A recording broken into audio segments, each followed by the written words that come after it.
tous de vous retrouver pour cette nouvelle session d'information sur A30 Télévision. Mesdames et messieurs, d'abord les titres. Le gouvernement provincial du Sud Kivu rejette les allégations de l'armée rwandaise faisant état de l'entrée des FARDC dans la zone neutre de la frontière avec le Rwanda. Selon le communiqué du gouverneur Théo Kassi, le Rwanda cherche à se victimiser pour cacher son intention d'attaquer le Sud Kivu après le Nord Kivu. Bonne nouvelle pour les étudiants congolais, bientôt la mise en circulation des bus Trans-Academia.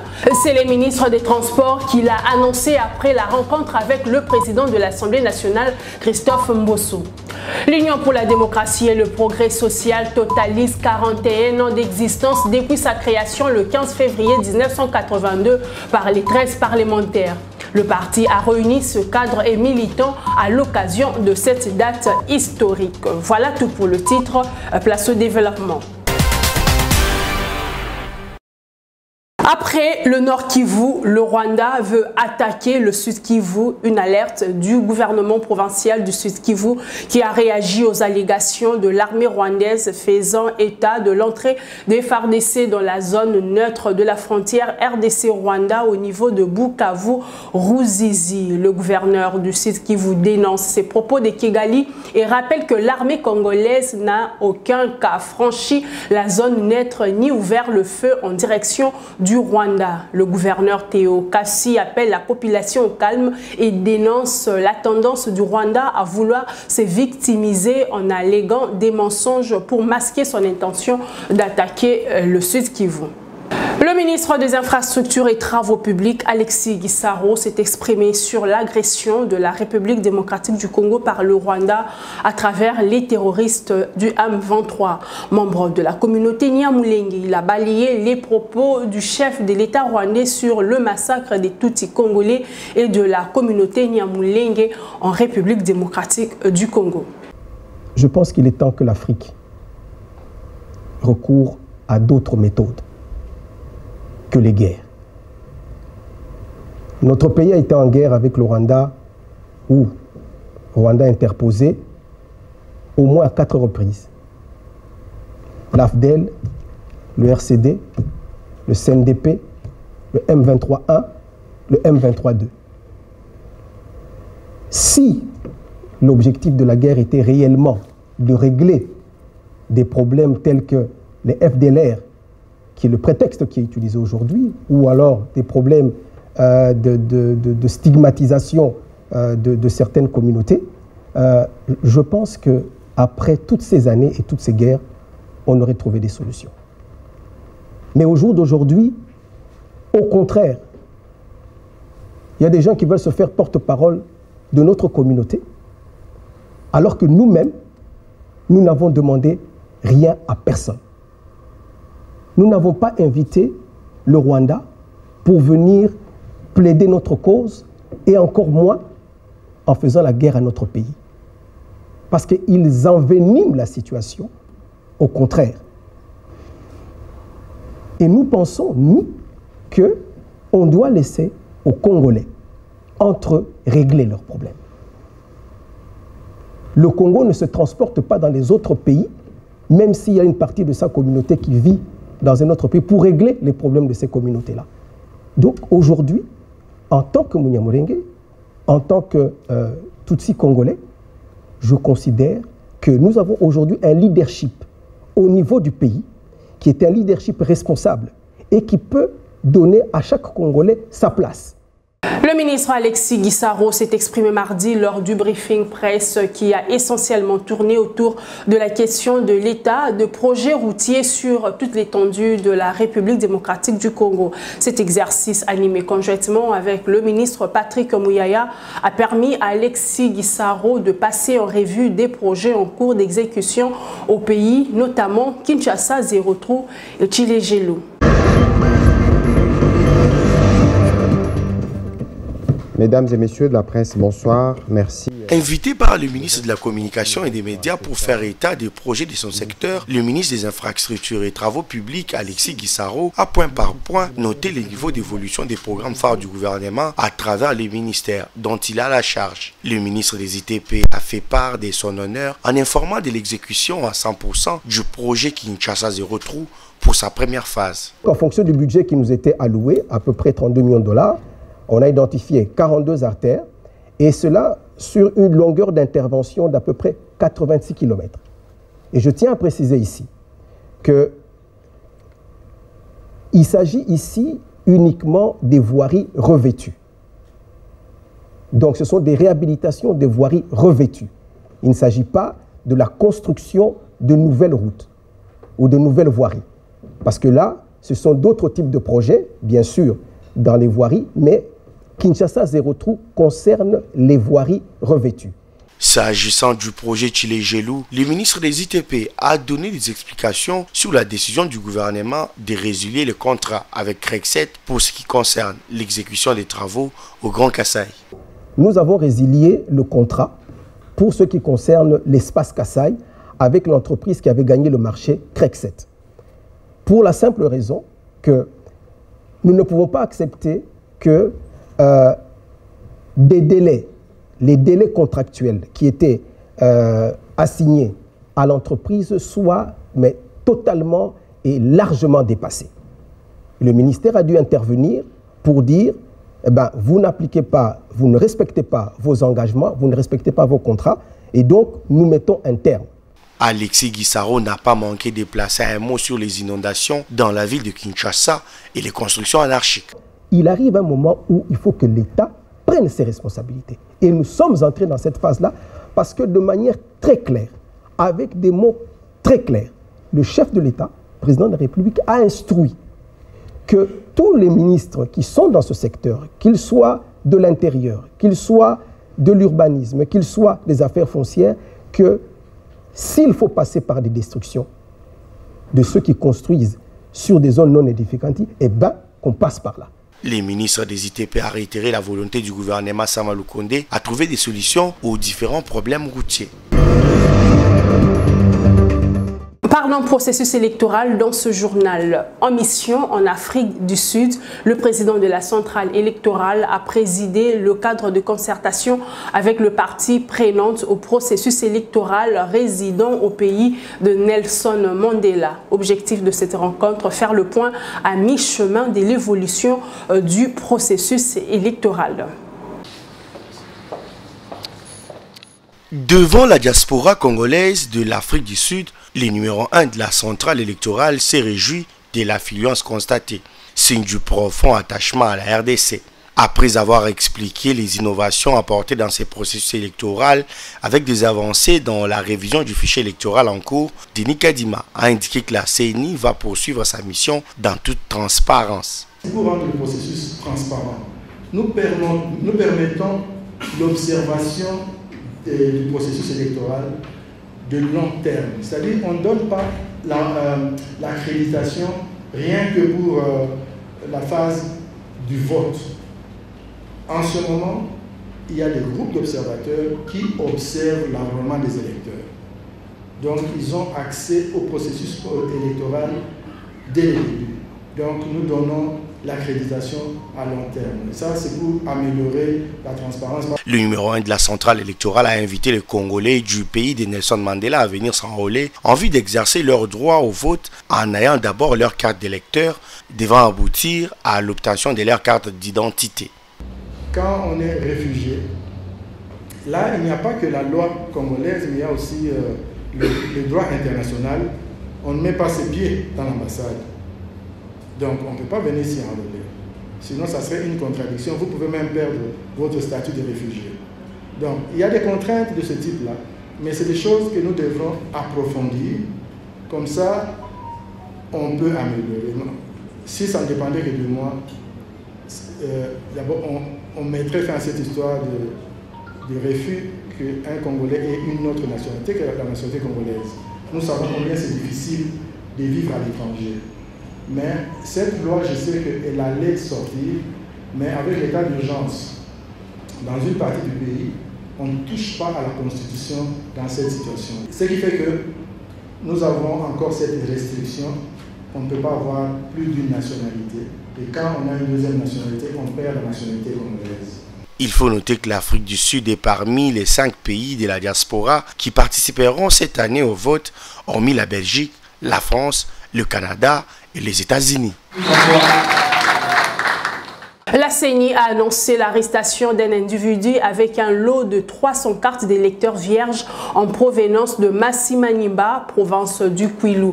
Selon le communiqué signé par son rapporteur, la CENI annonce que 3 de ses employés ont été à cet effet limogés pour atteinte à l'intégrité du processus électoral. Il s'agit du logisticien de l'antenne de Bumbu à Kinshasa, du logisticien de l'antenne de Bomongo dans l'Équateur et le secrétaire exécutif provincial intérimaire de la province de la Mongala.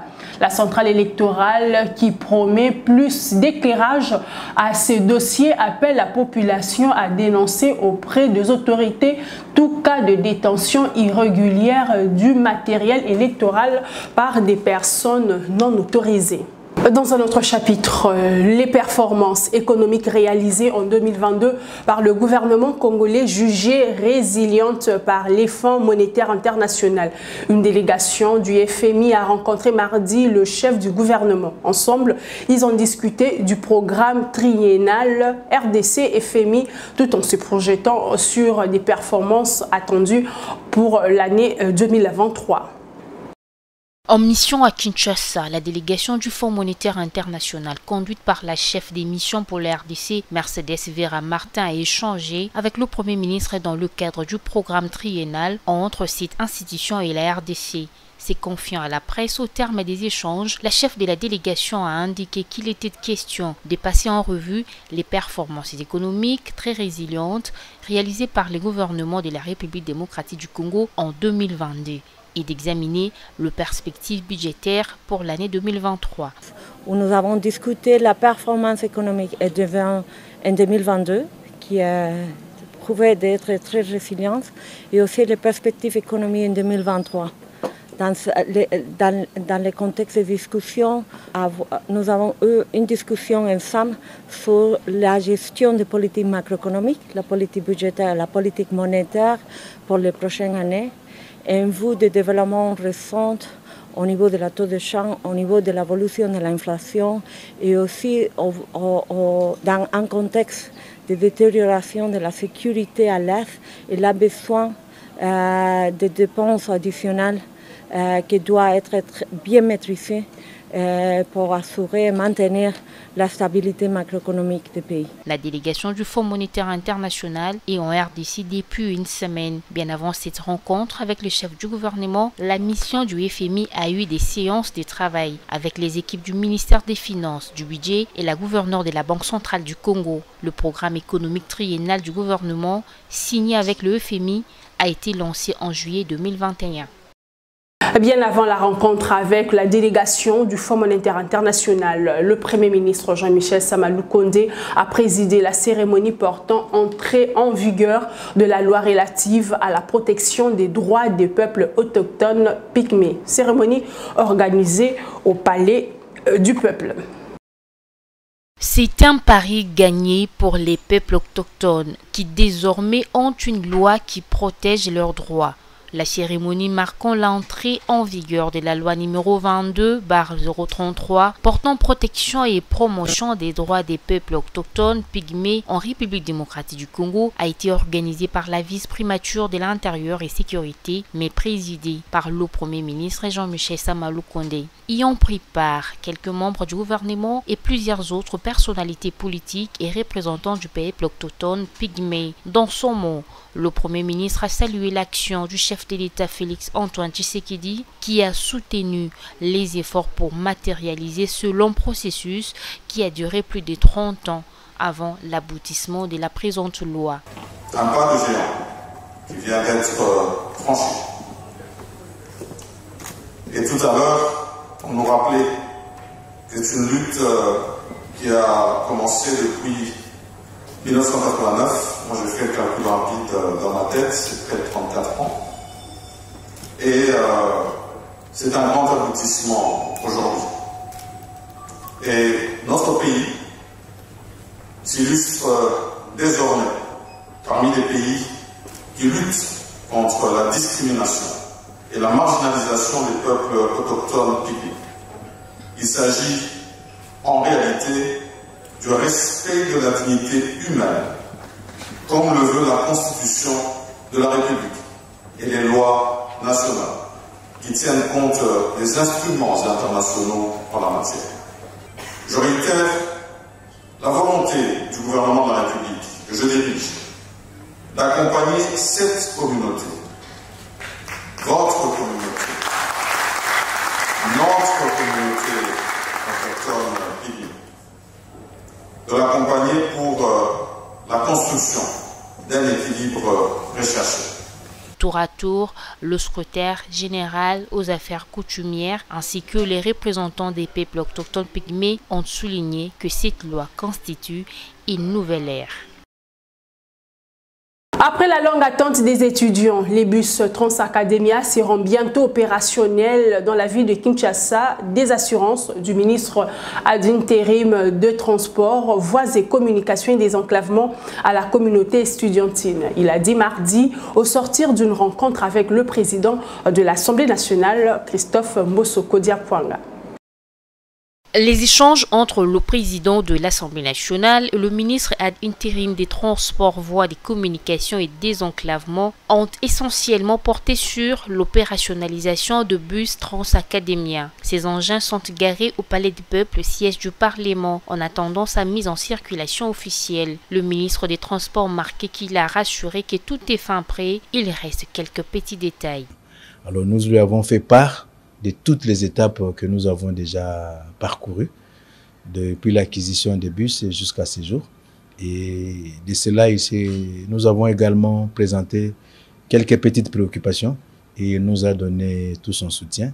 Et nous lui avons également rassuré qu'avec son soutien, dans les jours qui suivent, nous pouvons effectivement avoir le bus Academia qui œuvre en transportant effectivement des étudiants d'un site universitaire à un autre. Il reste juste un petit détail et vous savez, sur le plan de l'opérationnalisation, il fallait étudier le mécanisme de paiement qui est un paiement dématérialisé, c'est-à-dire pour ne pas dire numérisé.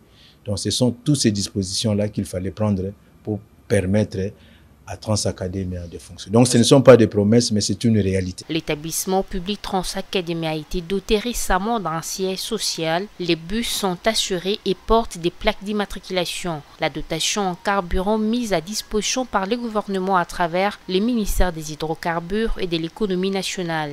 Transacademia arrive au bon moment. Il y a quelques jours que la rentrée académique a eu lieu.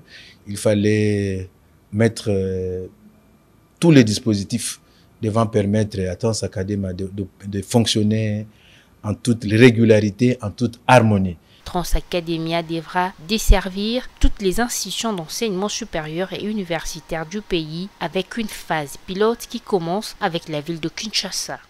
L'Union pour la démocratie et le progrès social UDPS en sigle totalise 41 ans depuis sa création. Le parti a été fondé le 15 février 1982 par les 13 parlementaires dont Étienne Tshisekedi Mulumba, Marcel Liaou, Kibasa Maliba, Gabriel Kyungwa Kumwanza, Boakiem ou encore Dia Oken. Après plus de 30 ans dans l'opposition avec le boycott des élections de 2006, et sa mise à l'écart des institutions en 2011, le parti politique devenu cher à Étienne Tshisekedi après des dissidences a finalement conquis le pouvoir lors des dernières élections présidentielles organisée en 2018. Élection qui a porté au pouvoir Félix Tshisekedi, fils biologique de Étienne Tshisekedi. À l'occasion du 41e anniversaire, le cadre et militants sont réunis au siège du parti pour un état des lieux. À travers le fils d'Étienne Tshisekedi, l'UDPS lutte pour le progrès social de la population et l'instauration d'un état de droit. Clôture de la formation en hôtellerie et restauration organisée par l'Institut européen de coopération et développement de l'ambassade de France en République démocratique du Congo. À l'occasion, des chefs cuisiniers congolais et français ont présenté de recettes internationales. C'était mardi lors d'une soirée de gala organisée par l'ambassade de France en présence de la première dame de la République démocratique du Congo. C'est pour clôturer en toute beauté la formation professionnelle hôtellerie-restauration qu'une soirée de gala a été organisée par l'ambassade de France. Les amoureux de la gastronomie, les personnalités politiques, mais aussi l'invité de marque, la première dame Denise Nyakero Tshisekedi, ont tous pris part à cette cérémonie dînatoire à la française, agrémentée par les groupes musicaux de l'artiste congolais Lokwa Kanza.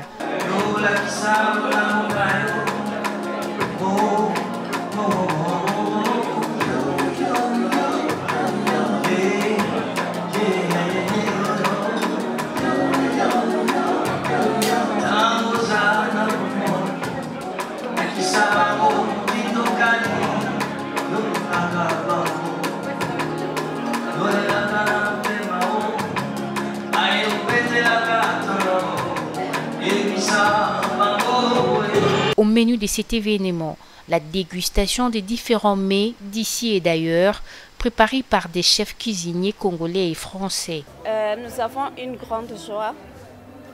Premièrement, nous disons merci à l'ambassade de France en République démocratique du Congo pour ses initiatives.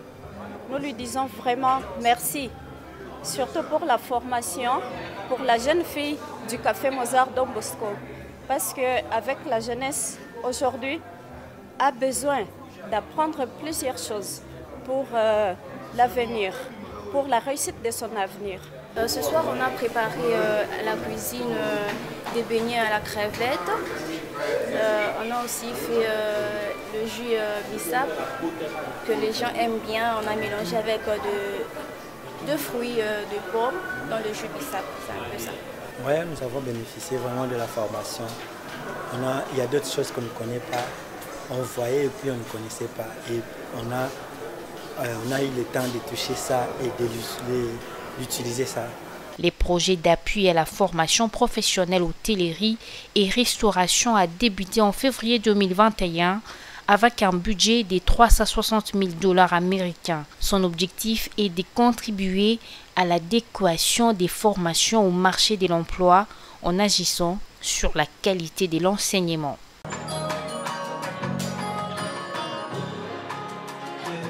C'était l'essentiel de l'actualité, mesdames et messieurs. Merci de nous avoir suivis. On se retrouve demain à la même heure et sur la même chaîne.